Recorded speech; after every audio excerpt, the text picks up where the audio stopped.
سلامونه او درناوی څوک چې دا کلیپ ګوري ما نوید خان او طاهر خان ته مې ویله وه حیدر خان ته او حماد خان ته چې راځئ چې هغه د وطن مینه ورباندې ماته کړو. هغه دا چې یو وخت داسې و چې موږ چې واړو نو خاص کمینه کې په کلي کې زموږ پلار د خدای ژوندی لري نو خو لکه غوی ساتلې وه غویانې وو ښایسته همداراز پسه او مال متاع تر اوس مطابق یې لروده نو خپل پالیز به خپل یعنې دي که نه پټی و هغه نو د وطن ژوند چې رښتیا خبرې ډېر ښکلی ولې بیا زموږ ستاسو د افغانستان ښایسته ابو هوا ده ښایسته مر دی ښایسته اوبه دي د سپین غر همداراز ښایسته چاپریاري نو ما دوی ته ویله دي ځوانانو ته چې راځئ دغه لږ په دې د کور په دې چمن کې په دې چم کې یا چمن کې لږ ځای به ملواړو دا کابل به ته نه وباسو دلته به بیا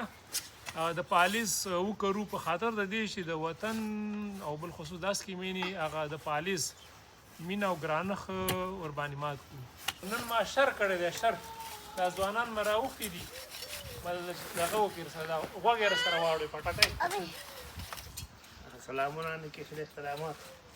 خدای دې وکړي چې ښه اوسېږي او خوشحاله اوسېږي. خو دا راغلي وو ورته حاجي صاحب باغچې ته راغلي وو دلته دغه په خیر پوه شوې د وطن مینه پرې ماتېږي باور په خدای وکړه چې هغه څه چې دلته کېږي کور ودان وروره د وطن تخم یې راوړی ورته کور ودان نو هماغه به ورته وکړو په خیر سره. نو سلامونه دوستانو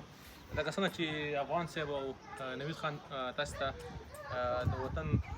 په اړه باندې کوم معلومات چې هغوی لرل درکړو هغه کې زما وخت نه دی تېر کړی البته په ولسوالۍ کې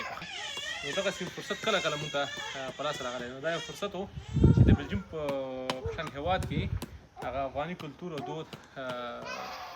سره څنګ کې نو دغه د کور په دوشل کې دننه یعنې دا ډېره د ویاړ او د خوشحالۍ ځای دی چې وطني احساس او وطني مینه پرې ماتوم. خوشحاله اوسئ کور رمضان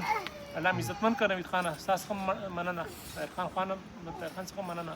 ټولو لیدونکو څخه مننه کور رمضان الله خوشحاله او آباد لره بارک الله فیک والسلام علیکم ورحمة الله وبرکاته.